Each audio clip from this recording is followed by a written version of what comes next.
Let's start third prose chapter from the book Flamingo, Deep Water by William Douglas. William Douglas belonged to America.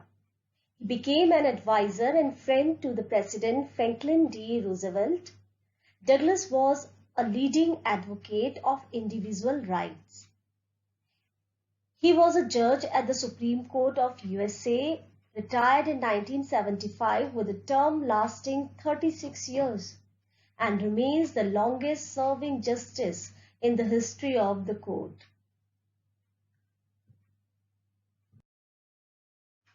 Deep Water is an excerpt taken from Of Men and Mountains by William O. Douglas. It reveals how, as a young boy, William Douglas nearly drowned in a swimming pool. In this essay, he talks about his fear of water and thereafter how he finally overcame it.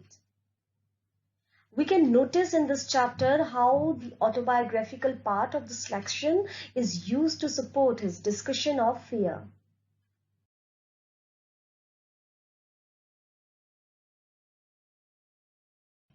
It had happened when I was 10 or 11 years old.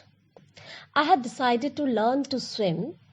There was a pool at the YMCA in Yakima that offered exactly the opportunity. The Yakima River was treacherous. The writer narrates his experience.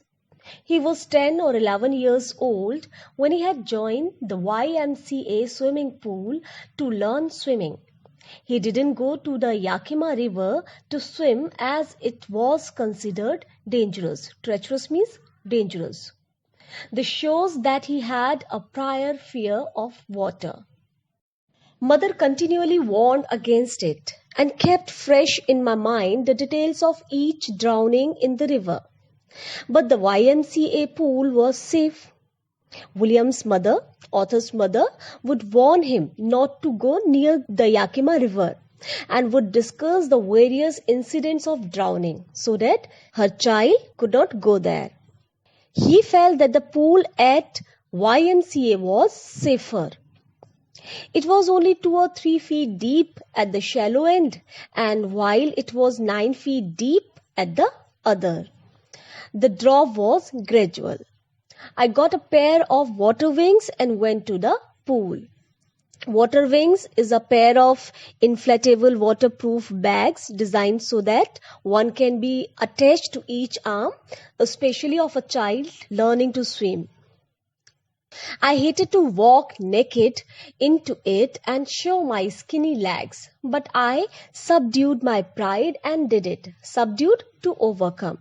So though the writer, he didn't like to wear the swimming costume which exposed his thin legs, but as he was keen to swim, he gave up his self-respect and wore it. However, I had an aversion. Aversion means disliking to the water when I was in it.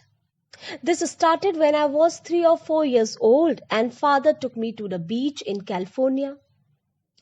He and I stood together in the surf. Surf, wave of the sea. So he is sharing his past experience. When he was 3 or 4 years old, his father took him to the beach in California, and at that time he didn't like water. Both father and son were standing in the surf, in the wave of the sea. I hung on to him.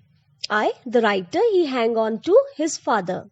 Yet the waves knocked me down and swept over me.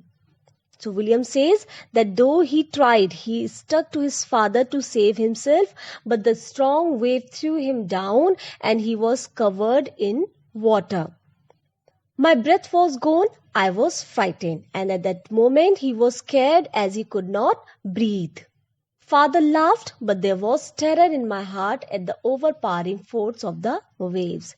Though his father, he laughed at that moment and tried to make him feel comfortable. But the little child was scared when he realized that the waves were so powerful. So we can assume that since then he has got this phobia.